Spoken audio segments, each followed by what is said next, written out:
Esse texto ele é, para mim, um texto muito, muito desafiador na maneira como a gente olha para ele. Né? Aqueles que já estão na caminhada da fé há algum tempo sabem que já conhecem essa história, né? De um apóstolo, de um pregador do evangelho, de um homem fiel ao Senhor que de repente se encontra numa situação de angústia, numa situação de sofrimento e que intercede ao Senhor para que a sua angústia, o seu sofrimento seja aliviado. Intercede a Deus não uma vez, mas intercede 3 vezes, ou seja, insistentemente, para que a sua dor, a sua angústia, o seu sofrimento seja tirado dele, mas ele recebe de Deus uma resposta negativa, uma resposta diferente do seu pedido, diferente da sua expectativa. E eu fiquei pensando sobre o quanto essa palavrinha não, ela é uma palavrinha terrível. São só 3 letras, mas quando essa palavra ela é pronunciada, ela vem sobre nós assim com um som terrível. E não é só em algumas situações da vida, é em todas as situações da vida. Quando não aparece junto dele um desconforto, porque ninguém gosta de escutar não, especialmente quando está buscando alguma coisa do seu interesse.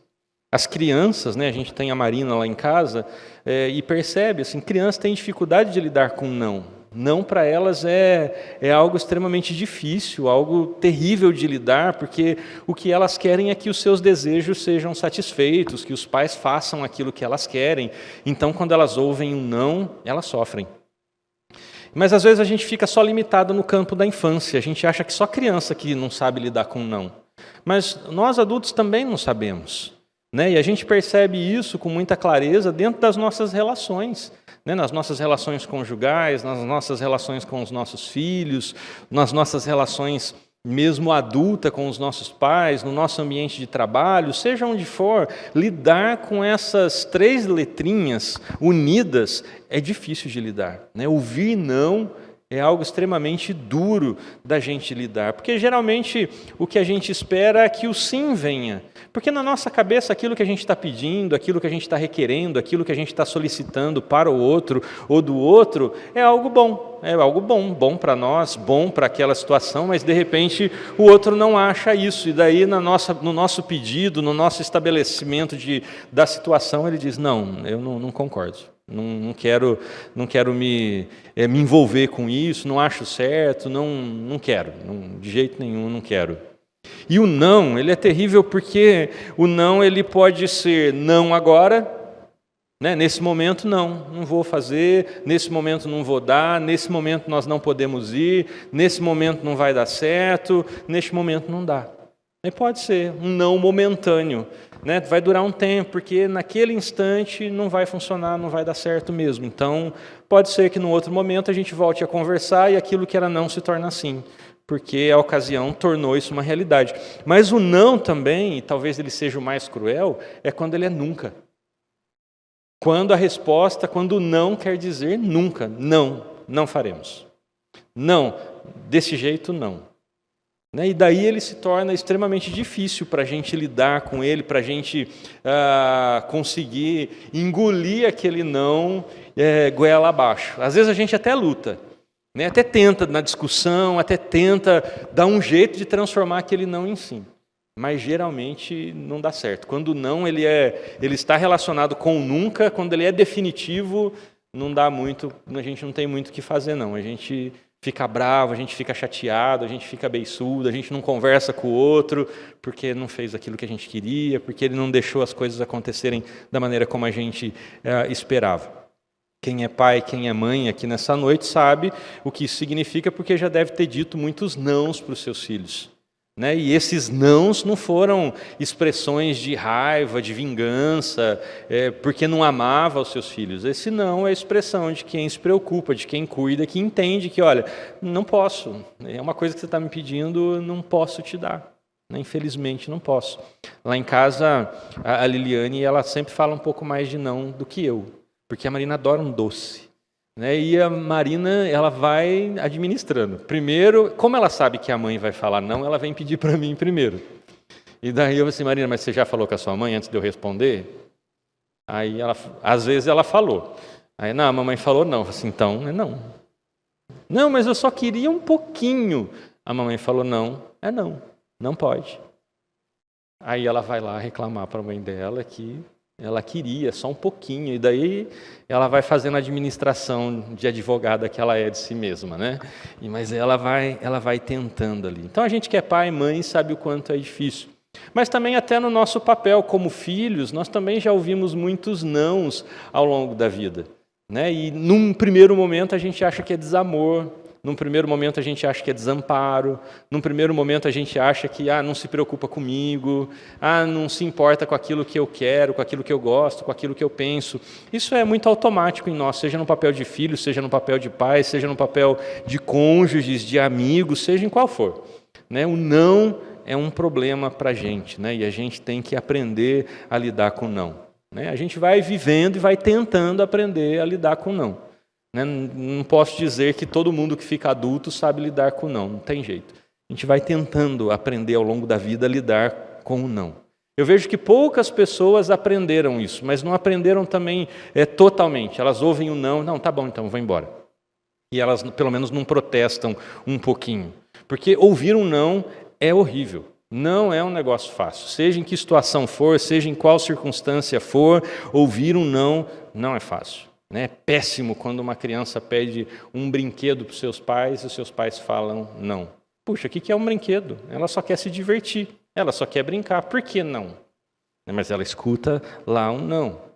Quando pede para, eu queria sair com os amigos, queria fazer isso aqui, não vai, hoje você não vai, você vai ficar em casa. E, puxa, mas é me divertir, é estar com os amigos, né? Por que eu preciso ficar em casa? Por que toda vez fica falando não, né? Não é daqui, não de cá, não de lá. Então, isso faz parte da nossa vida e ouvir um não sempre vai ser terrível para nós, seja em qual época da vida a gente tiver que ouvir. Mas eu não sei quanto a você. O pior não que às vezes a gente ouve é aquele não que vem de Deus. Esse é o pior não que a gente ouve. Primeiro porque não dá para argumentar, né? A gente até argumenta, mas assim, né? não vai mudar a situação. É aquele não que ele nos dá. E eu fico olhando aqui a pessoa do apóstolo Paulo nesse texto, e daí a gente até tenta advogar um pouco a questão dele, né? O apóstolo Paulo, aquele homem que deixa a sua vida, a sua história dentro do judaísmo, se converte ao cristianismo, né? Mergulha de cabeça através da vida dele, e muitas pessoas passam a crer em Jesus, ele leva o evangelho para os judeus, para os gentios, ele quase que faz toda a sistemática da teologia do cristianismo do primeiro século, tudo está baseado nas suas cartas, e de repente ele faz um pedido. Deus, tira esse negócio de mim, esse negócio que dói, que fere, que machuca, tira isso de mim. E Deus diz para ele assim, eu não vou tirar. Você vai ter que aprender a conviver com isso. O não de Deus, ele é terrível mesmo para nós. E nesse ambiente religioso que a gente vive, né, nesses últimos tempos, é um ambiente religioso também muito infantilizado, que tem muita dificuldade de lidar com a realidade do não de Deus. As pessoas não aceitam quando Deus diz não. Para elas alguma coisa deve estar errada pelo fato de eu pedir para Deus e Deus não está fazendo. Alguma coisa está errada nisso, eu acho que eu vou ter que orar mais. Porque eu estou pedindo, Deus não está respondendo, eu preciso orar mais. Isso é uma maneira de não aceitar o que Deus já disse que não vai fazer. Olha, eu estou pedindo, estou orando, Deus não está respondendo, Deus não está mudando aquela circunstância. Então, já que só a oração não está funcionando, então eu preciso jejuar. Eu vou jejuar mais. Vou orar e vou jejuar. E estou eu lá, orando, jejuando, e as coisas continuam do mesmo jeito.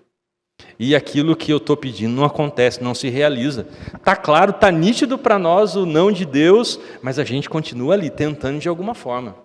Espera aí, com oração não está dando certo, com oração e jejum também não está funcionando, já sei, vou fazer uma campanha de propósito. Vou estabelecer um propósito diante de Deus, 30 dias de propósito. Vou ficar sem tomar Coca-Cola. 30 dias sem Coca-Cola, vou fazer o meu sacrifício para mostrar para Deus que, olha, Eu mereço esse negócio que eu estou pedindo.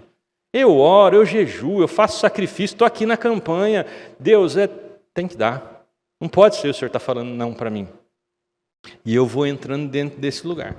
Aí eu vou percebendo que, estou orando mais, estou jejuando mais, estou na campanha, estou no propósito. Não, então eu vou aumentar a minha oferta. Ou seja, eu vou pagar para Deus. Vou pagar para Ele me abençoar. Daí eu dou uma oferta especial naquele mês, né? Oferta do sacrifício. Porque assim, o sacrifício de Cristo não basta. Eu preciso fazer um pouquinho para dar uma completada naquilo que Ele fez. Então eu faço sacrifício financeiro.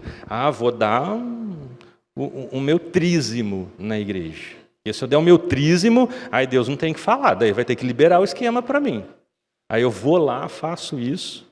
E eu vou ficar bravo depois no mês seguinte, porque eu não vou ter dinheiro para pagar a conta, porque eu dei o meu trízimo lá na igreja. E as coisas continuam do mesmo jeito. Não aceitando o não de Deus, eu vou para o caminho da angústia. Eu começo a ficar angustiado. Porque o ambiente religioso que nós vivemos, ele já criou o seu próprio vocabulário nessas circunstâncias. Olha, se você está orando mais, Deus não está fazendo o que você quer. Se você está orando e jejuando mais e Deus não está fazendo o que você está pedindo, se você está orando, se você está fazendo campanha, se você está vivendo em propósito, se você está ofertando mais e Deus não está ouvindo a sua oração, é porque você está olhando da perspectiva errada. Você não tem que ficar pedindo, você tem que determinar. Eu determino em nome de Jesus que isso aqui é meu. Já ouviu falar essas frases? Determino em nome de Jesus que esse negócio aqui é meu e ninguém vai tirar de mim. Até quase que sai daquele ditado popular que fala que o que é do homem o bicho não come. Né? Não, o que é de quem determina ninguém tira. Aí a gente não é muito feliz com isso, não, mas eu vou repreender então. Eu repreendo em nome de Jesus essa enfermidade aqui. Já pedi para Deus sarar, Deus não sarou. Já dei oferta, já orei, já jejuei, já... Então eu repreendo em nome de Jesus, porque eu não aceito essa doença na minha vida, eu sou filho de Deus. Como é que pode eu, sendo filho de Deus, vivendo essa enfermidade? Não, eu não aceito, eu repreendo em nome de Jesus. Como se isso mudasse a situação, né? A doença está lá. E a gente está ali, angustiado, porque a gente não consegue receber um não. É difícil lidar com um não. E daí então vão aqueles que vão por um outro caminho, através distorcendo mais um pouquinho a Bíblia. Eles vão dizer, sabe o que é o problema?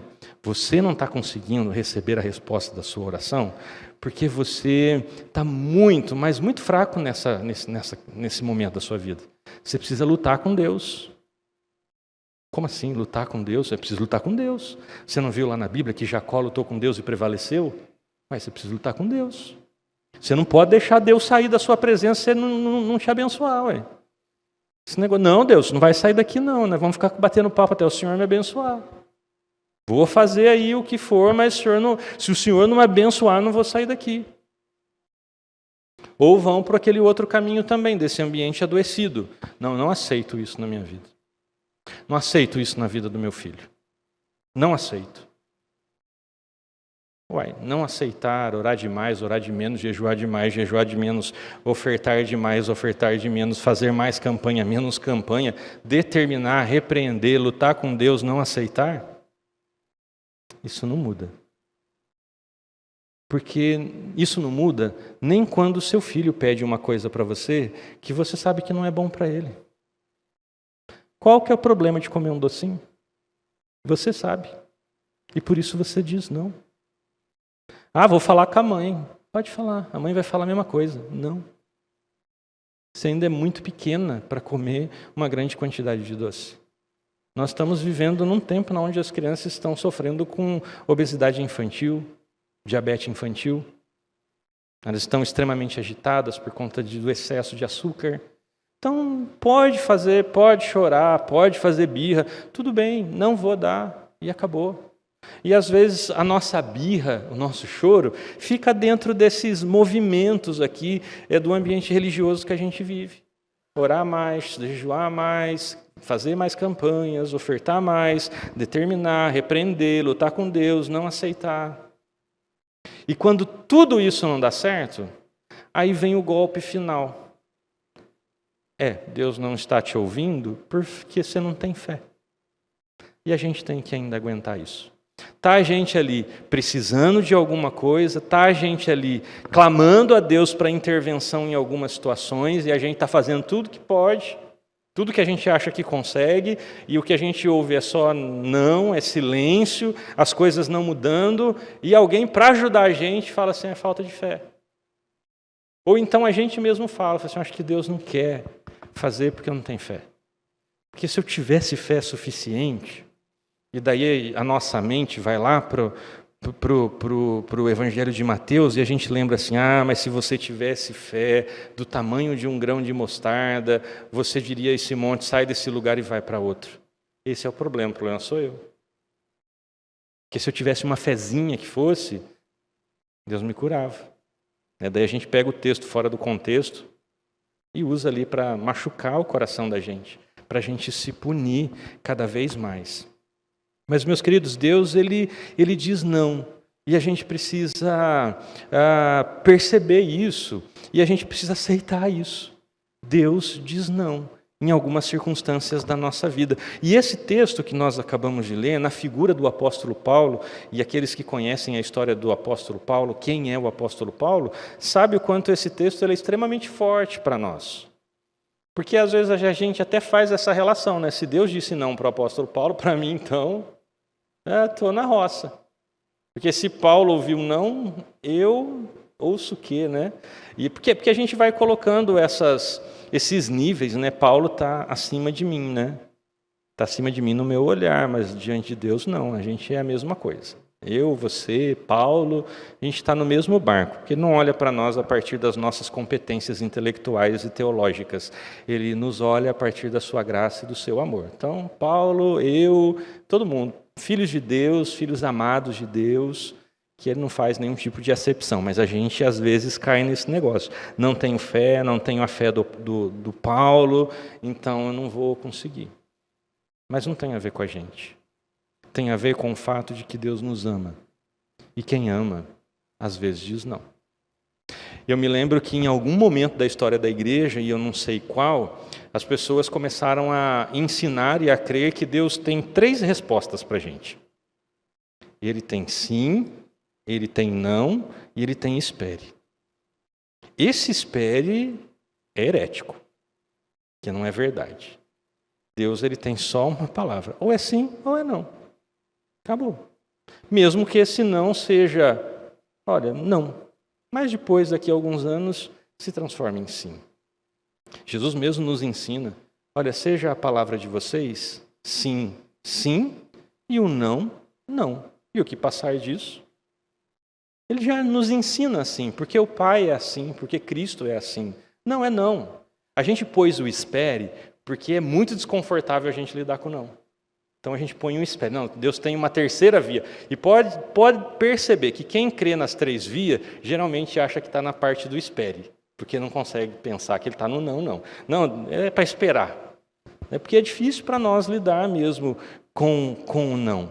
Mas Deus, ele diz não, e esse texto do apóstolo Paulo nos demonstra isso. Mas por que Deus diz não? Por que Deus faz isso em algumas circunstâncias da nossa vida? Por que Deus fez isso para o apóstolo Paulo? Eu encontro três circunstâncias aqui, 3 razões pelas quais Deus diz não. A primeira delas, Deus diz não para que Ele possa mostrar para nós a nossa fraqueza. No versículo 7 do nosso texto, o apóstolo Paulo diz assim, para impedir que eu me exalte por causa da grandeza dessas revelações, foi-me dado um espinho na carne, um mensageiro de Satanás, para me atormentar. Ele já tem essa consciência.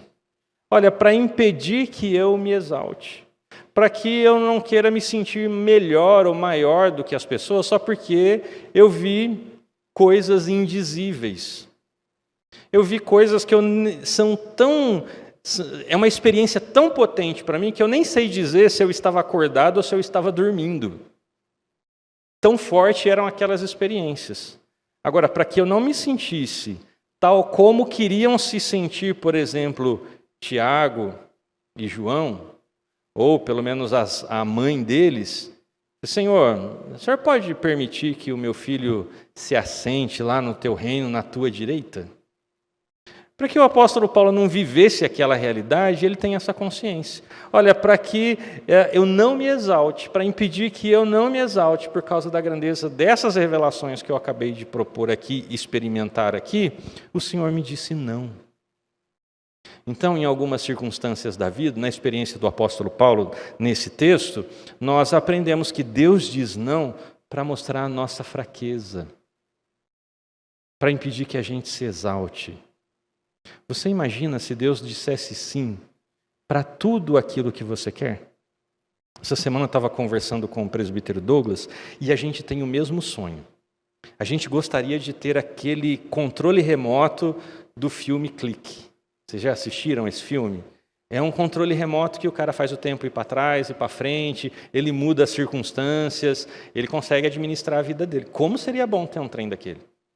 Porque daí a gente já ia adiantando as coisas na vida da gente, já ia mudando algumas decisões das pessoas para poder beneficiar a gente. Porque se a gente tem tudo, e o filme vai demonstrar isso, a catástrofe que isso vai se tornando.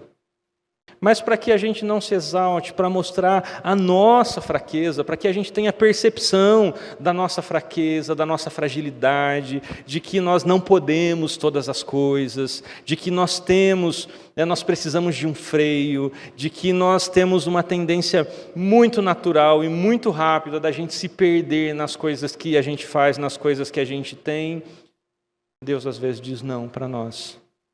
O apóstolo Paulo, por exemplo, dentro do contexto maior desse texto, ele está num momento de evidência do seu ministério. O apóstolo Paulo, nesse momento aqui do texto da sua vida, é alguém que participou de processo de conversões de muitas pessoas. Ele já plantou muitas igrejas, ele já foi chamado para lidar de problemas sérios e graves de muitas igrejas. Ele aqui é o cara da onda da igreja de Corintos, por exemplo. Uma igreja cheia de problemas, cheia de limitações, uma igreja que está quase abandonando o evangelho de Jesus. Quem que chamam para dar um jeito? Paulo.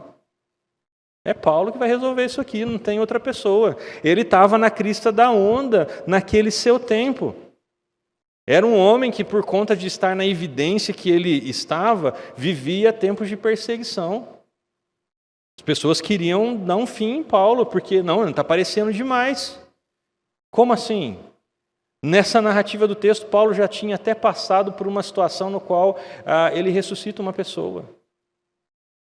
Olha o momento que Paulo está vivendo. Olha quem é o apóstolo Paulo. Já ressuscitou alguém?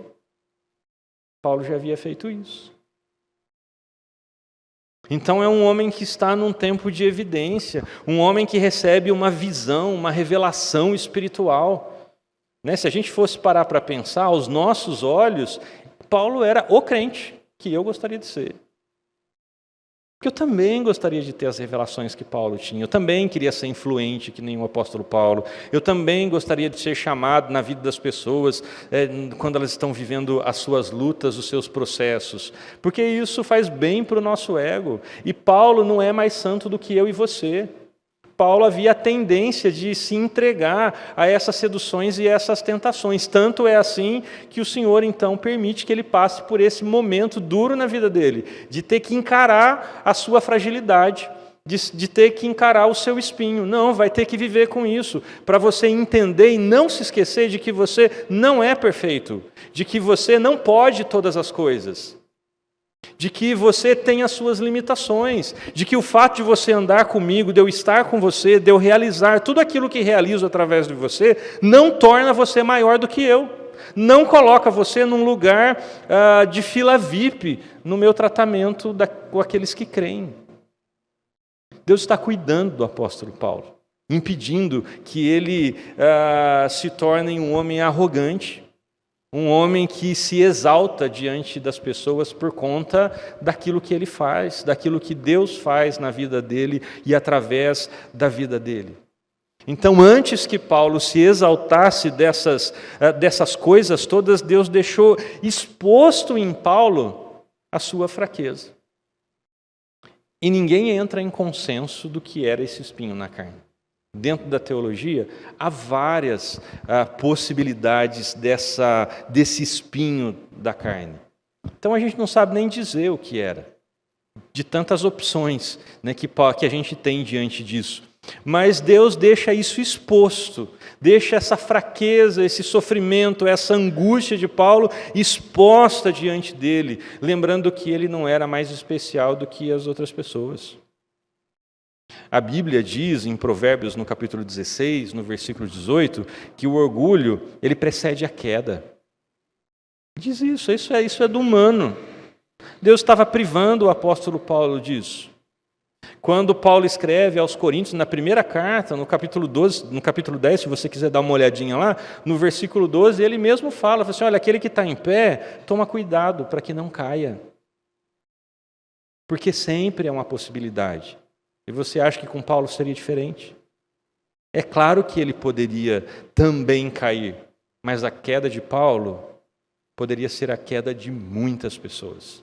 Já passou em alguma comunidade onde tem um líder que ele é um líder importante na vida daquela comunidade e de repente ele cai num escândalo? As pessoas saem das igrejas porque elas deixam de acreditar. Elas desaparecem. Imagine uma pessoa na posição do apóstolo Paulo cair porque se achou maior do que os outros. Então Deus diz para ele assim, não, você vai conviver com a sua dor. Você vai conviver com esse espinho na carne. E eu fico pensando, meus queridos, que isso pode acontecer conosco. Isso pode ser uma realidade da sua vida agora. Você que tem orado, pedido para Deus, para que Deus faça isso na sua vida já há algum tempo e as coisas não acontecem. E você fica nessa dúvida, preciso fazer alguma coisa ou está faltando fé em mim? Por que Deus não quer fazer? A gente fica nessa dúvida de não querer aceitar que Deus está dizendo, não, eu não vou fazer. Porque na nossa cabeça, especialmente quando a gente fala da teologia brasileira, Deus tem que fazer. Se Ele não está fazendo, tem alguma coisa errada. Se não for com Ele, então só pode ser com você. Essa, infelizmente, tem sido a nossa realidade. A gente pode estar vivendo essa realidade. Eu estou pedindo, já faz um tempo, estou clamando diante de Deus, mas as coisas não mudam. O emprego não aparece, a enfermidade não cura, os problemas não diminuem. E eu estou aqui, clamando, pedindo, vindo na igreja, tentando viver uma vida de consagração a Deus, mas as coisas, elas continuam não mudando. E talvez a gente esteja vivendo essas realidades. Porque há situações na nossa vida quando que, por conta da gente talvez ter mais estudo do que outras pessoas, a gente se sente melhor do que elas. Há momentos na vida em que a gente está numa fase econômica tão boa que a gente se dá a gente se permite, às vezes, desdenhar das outras pessoas, ostentando as coisas que a gente tem. E isso, às vezes, nem de uma maneira direta, às vezes de uma maneira indireta mesmo. Mas isso é do humano. Às vezes, por conta do nosso tempo de igreja, né, a gente está na igreja há vários séculos, a gente acha que a gente é mais entendido do que as outras pessoas. De que, olha, não, o tempo que eu tenho aqui me torna mais conhecedor da palavra de Deus do que quem está chegando agora, por exemplo. O que não é verdade, pode não ser verdade. Pode ser que, de fato, eu tenha mais informações do que alguém que esteja chegando agora, mas talvez não tenha tanta experiência na relação com Deus como quem está chegando agora. Ou pelo menos não numa profundidade que essa pessoa que está chegando agora, ela tem. E para evitar que a gente caia nesses buracos, o que Deus acaba fazendo? Deus coloca a gente no nosso lugar. Nos faz lembrar, mostra para nós a nossa fraqueza. Calma aí, meu filho, não é assim. Não é do jeito que você está pensando. Não é tudo isso que você está achando. Eu não vou te dar isso. Nesse momento eu não vou te entregar isso. Ontem eu fiz o ofício fúnebre do Juraci e eu fiquei ali impactado por aquele momento, pensando, por exemplo, na nossa irmã Jandira. Conversando com ela, ela disse que ela intercedeu por 40 anos para que o marido dela pudesse estar sentado naquele cantinho ali, ao lado dela na igreja. 40 anos. Ele sentou do lado dela naquele banco, não mais que 2. 40 anos. E ela sempre escutou? Não. Não. E depois, no final da sua jornada nessa terra, ele se converte, se encontra com Cristo, e em 2 anos ele falece. E ela vai continuar o resto dos seus dias sem ele aqui, sentadinha naquele canto da igreja. Às vezes não é da gente ficar pensando, por que Deus não alcançou ele antes? Não podia ter feito isso. Puxa, uma mulher orar por 40 anos. Aí depois ela vê o seu marido se converter, 2 anos depois ele morre. Com Alzheimer, se esquecendo de algumas coisas, não tendo condição, por exemplo, de fazer a pública profissão de fé, o batismo dele. E como é que pode? É interessante a gente perceber isso para que a gente tenha noção do quanto, de fato, nós temos as nossas limitações, as nossas condições. E Deus vai expondo a nossa fraqueza para que a gente não deixe de confiar nele.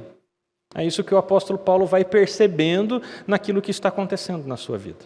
Mas Deus, ele diz não também, em segundo lugar, para que ele seja a nossa suficiência. O versículo 9, na sua primeira parte, ele vai dizer assim: mas ele me disse, minha graça é suficiente para você, porque o meu poder se aperfeiçoa na fraqueza.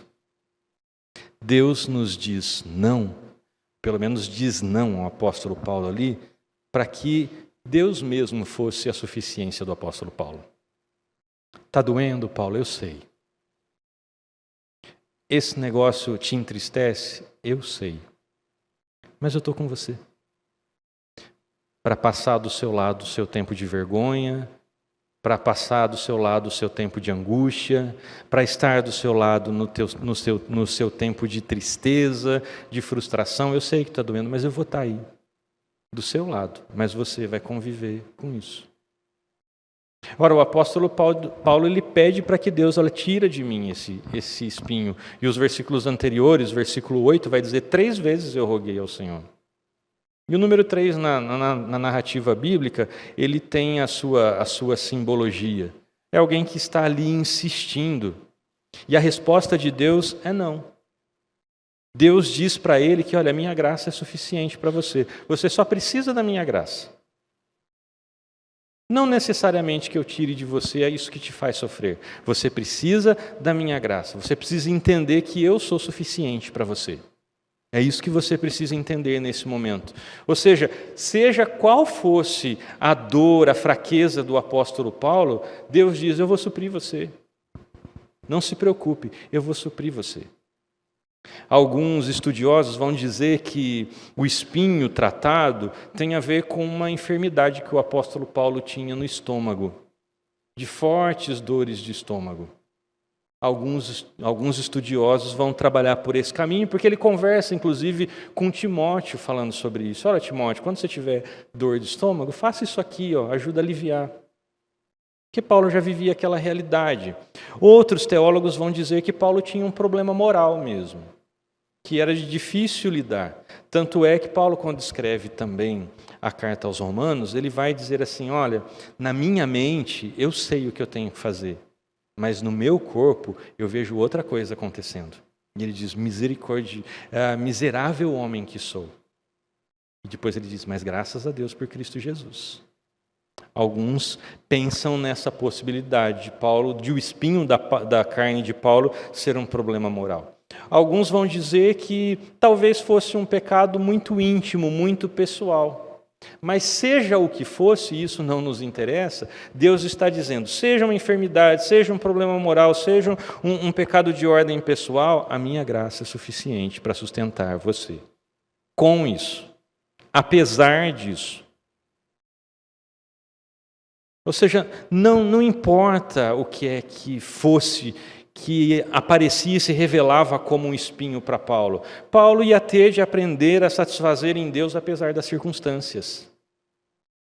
É isso que a proposta de Deus, ou aquilo que Deus está ensinando para o apóstolo Paulo, se revela. Paulo, não tem troca. Paulo, não tem barganha. Que bom que você é um servo fiel. Que bom que, porque através de você alcancei muitas vidas. Que bom por tudo aquilo que você tem ensinado, por aquilo que você está escrito, mas nada disso significa que, porque você faz, porque você está ali à minha disposição, isso significa que eu vou tirar de você o que você está me pedindo. Não vou tirar. A minha graça, a minha presença, a minha companhia, o meu amor, a minha misericórdia tem que ser suficiente para você. Para que qualquer outra coisa não se torne suficiente para você. Então diz Deus diz não ao apóstolo Paulo. E eu fico pensando que queria convidar você a pensar nessa noite. E se Deus tirasse tudo de você? Tudo que você tem e que você ama? Como alguns dias atrás, nós lemos um testemunho de um homem que isso aconteceu. Jó. E se Deus te arrancar tudo o que você conquistou até agora?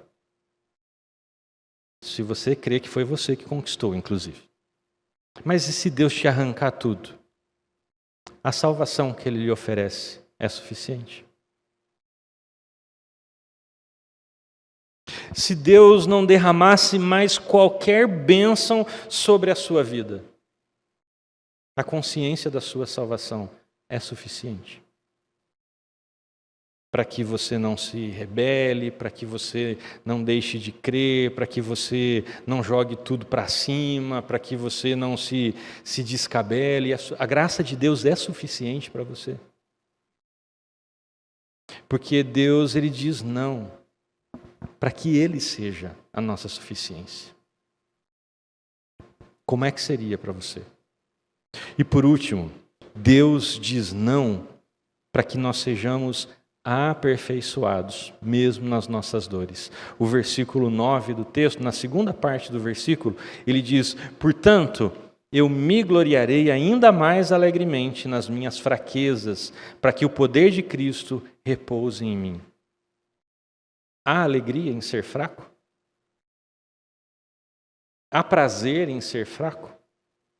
Me parece que nós vivemos num tempo de teologias e expressões religiosas de que, na verdade, a fraqueza é uma maldição, de que a fraqueza é uma vergonha, de que crente que não dá conta de lidar com as suas demandas é alguém fraco, espiritualmente fraco.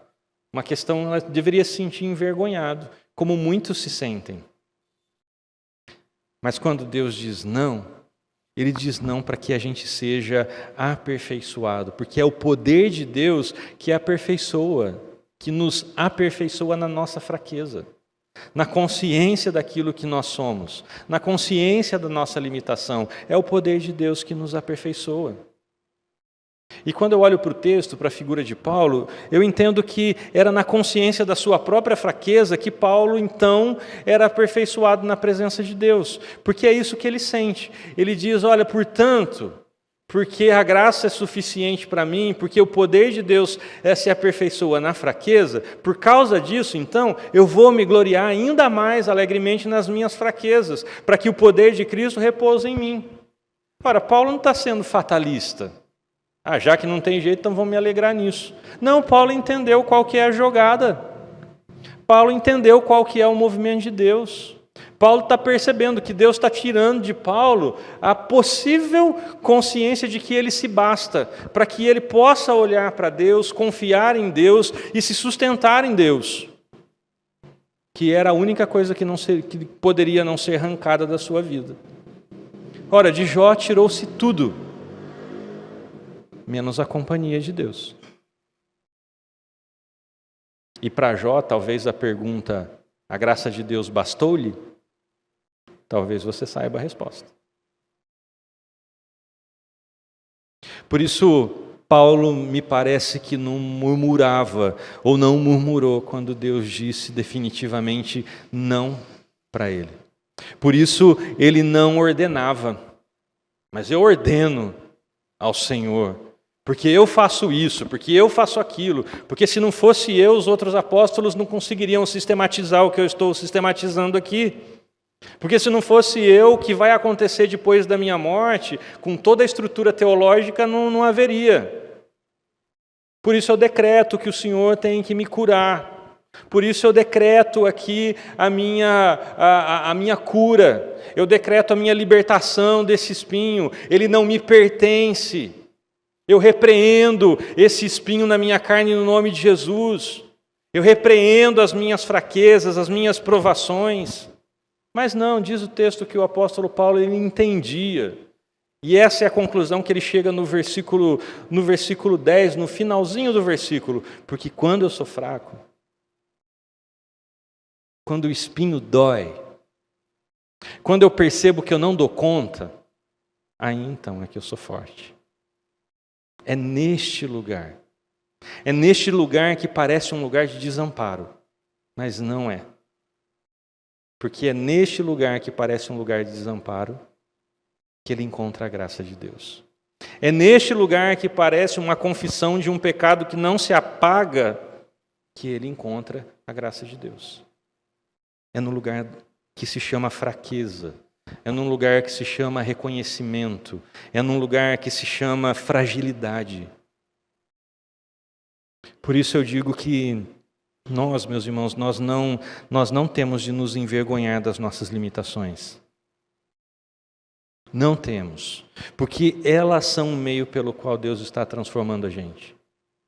Elas são o meio pelo qual Deus está impedindo que a gente se ensoberbeça, que a gente se sinta melhor do que as pessoas, que a gente ache que o fato da gente estar a alguns metros ou algumas milhas à frente das pessoas no caminho, nós sejamos talvez melhores do que elas. São essas fraquezas, são essas provações, são esses pecados que ali debaixo do olhar de Deus, do cuidado de Deus, é que fazem com que a gente continue sendo humanos e não nos sintamos divinos, como muita gente se sente nesse tempo que nós vivemos. E como a gente às vezes confere isso para as pessoas nesse tempo que nós vivemos. Já viu quanto a gente confere isso? Meu filho está doente, eu vou levar o meu filho para o pastor orar.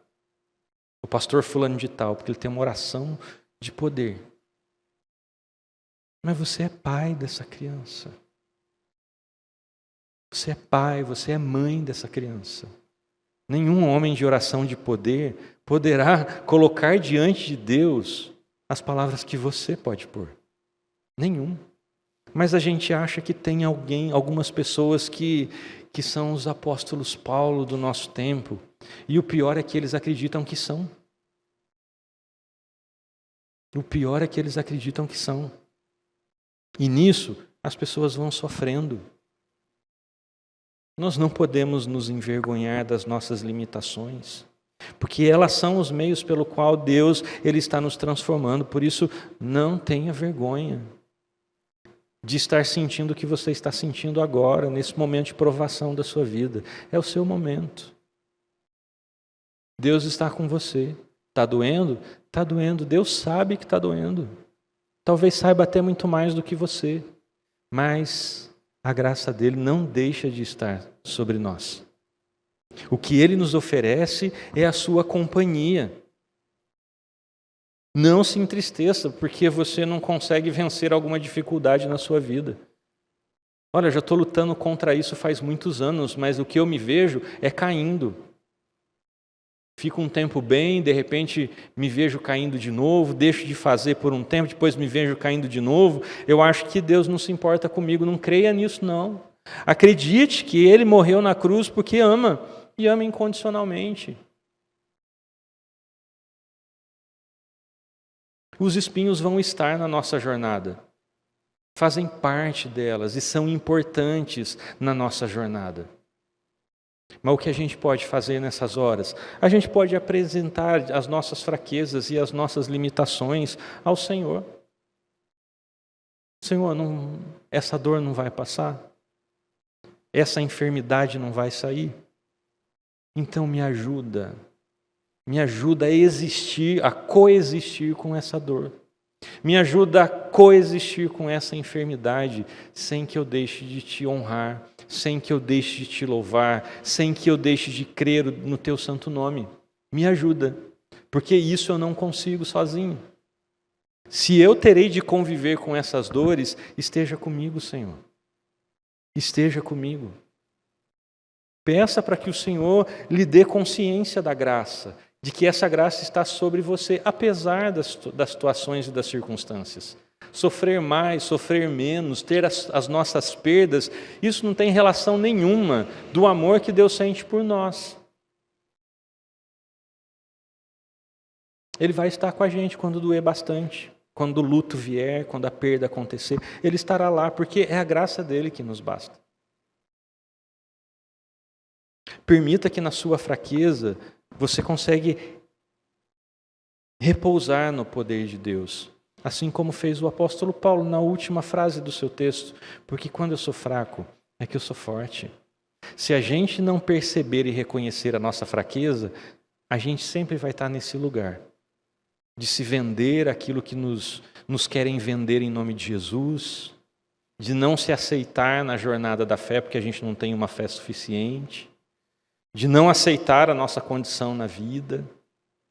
A gente sempre vai estar nesse lugar. Mas quando a gente começa a perceber que, olha, de fato eu sou fraco, de fato eu não dou conta de todas as coisas, e que para muitas coisas dessa vida eu preciso da graça de Deus, isso vai nos levar num caminho de fortalecimento. Porque no reino de Deus, para ser forte, primeiro precisa ser fraco. A gente não vai para cima do pódio logo de cara. Muitas pessoas elas têm as suas fraquezas e por conta das suas fraquezas elas querem fugir de Deus.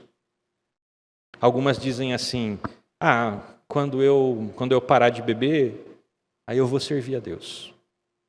Que enquanto eu não me livrar disso, infelizmente eu não tenho condição de servir a Deus. Como se a bebida pudesse ser uma barreira para separar as pessoas do amor de Deus. Mas quando elas reconhecerem que elas têm uma doença que precisa ser tratada e que Deus, através da comunidade da fé, através das pessoas, pode ajudá-las ao tratamento, ao cuidado, é no reconhecimento da fraqueza que elas vão se ver fortes. Mas enquanto elas fugirem, achando que as suas fraquezas fazem distinção, separação entre elas e o Senhor, infelizmente, elas vão continuar na mesma circunstância. Algumas pessoas dizem assim: mas quando eu parar de fumar, eu vou para a igreja. Algumas morrem fumando e não vão para a igreja. Se elas não se reconhecerem fracas, elas não vão. Porque o poder de Deus se aperfeiçoa sobre aqueles que se reconhecem fracos. Outros dizem assim: não, mas quando eu mudar de vida, daí eu entrego a minha vida para Jesus, porque a minha vida é muito torta. Deus não pode querer uma vida que nem a minha. Eu me lembro de uma pessoa que ela sempre tinha o mesmo discurso. Ela estava sempre presente nas programações da igreja, sempre ativa nas programações da igreja, mas quando a gente conversava com ela sobre: fulana, está na hora de fazer sua pública profissão de fé, batizar, vamos tomar ceia com a gente. Ela dizia assim: pastor, eu sou indigna. Eu sou indigna de andar com Jesus.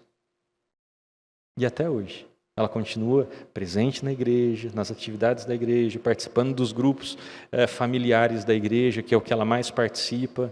Ela não fez a sua pública profissão de fé e não fez o seu batismo, porque ela diz que ela é indigna.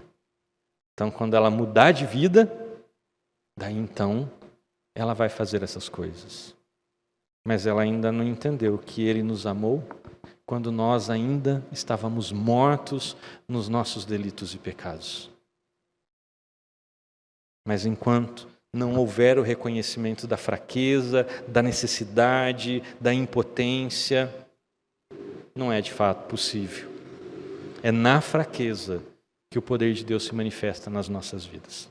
Às vezes, não através da cura. Às vezes, não através da libertação. Muitas vezes o poder de Deus se manifesta na nossa vida através da confiança e na dependência de Deus. Através da suficiência da salvação. a graça dele me basta. Então eu vou tentar, porque é o que eu quero. É porque fez sentido para mim. Então nessa noite eu não sei qual que é o seu espinho. Eu não sei o que é que fere a sua carne, o que é que fere o seu coração, o que é que fere a sua consciência. Eu não imagino quantas vezes você já pediu para Deus para colocar um fim nessa situação. Não sei quantas vezes você fez isso. E mesmo fazendo, você também teve a mesma impressão que teve o apóstolo Paulo. Não. Mas eu queria desafiar você nessa noite a crer na salvação como a maior bênção que você recebeu em Cristo Jesus. Quero convidar você a mudar o foco. Tire os olhos de coisas que jogam você para baixo e comece a olhar na graça de Deus, na perspectiva da graça de Deus. Reconheça os seus pecados, sem medo de reconhecê-los, mas mude o foco. Olhe para aquele que pode ser a suficiência da sua vida. Não desanime por causa desse seu espinho. Esse seu espinho não fala de você. O que fala de você é você conseguir confiar em Cristo, apesar do seu espinho, mesmo com o seu espinho. Faça do seu espinho uma razão ainda maior para você depender e confiar no Senhor, mas não algo que te afaste dele. Porque a grande verdade da vida e da existência é que todos nós, sem exceção, nós temos os nossos espinhos na carne. Todos nós. E é claro que ele está muito bem escondidinho, mas ele está ali. E eu sempre digo que aquela pessoa que acha que ela não tem um espinho na carne, geralmente é aquela pessoa que tem o maior espinho de todos, que é o espinho da arrogância, que nunca vai permiti-la de confiar em Deus. Porque ela sempre vai achar que está tudo certo. Mas seja qual for o seu espinho, não desanime se Deus não tirar ele de você. Não desanime. Porque Deus, ele diz não, primeiro para expor a nossa fraqueza. Perceba a sua fraqueza. Deus, ele nos diz não para que ele seja a nossa suficiência. Não a resolução dos seus problemas, mas ele a sua suficiência. E Deus, ele nos diz não para que nós sejamos aperfeiçoados, para que a gente amadureça, para que a gente entenda que não precisa ser perfeito, a gente precisa ser dependente de Deus e confiar na sua graça. Porque, como disse o apóstolo Paulo, porque o poder de Deus nos aperfeiçoa nas nossas fraquezas. Eu vi uma poesia, talvez o presbítero Sebastião Marola conheça, mas é de um autor desconhecido, mas você talvez também já tenha ouvido.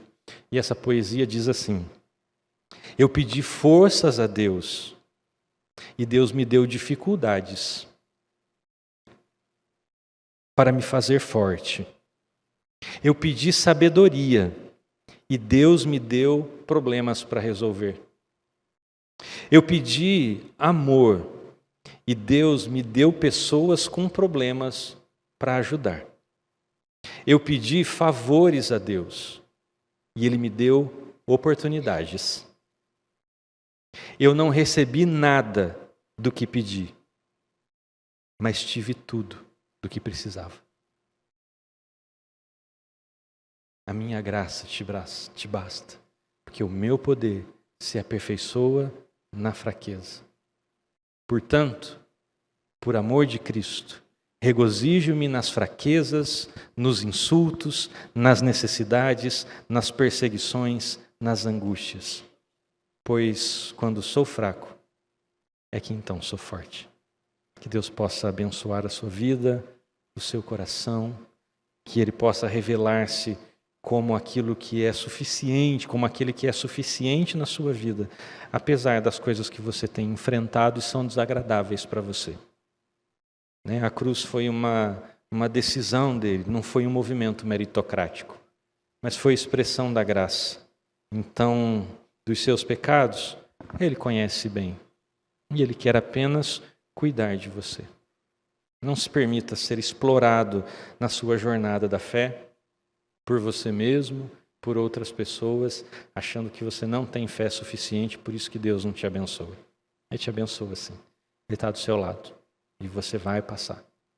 Eu sempre gosto de lembrar do salmista.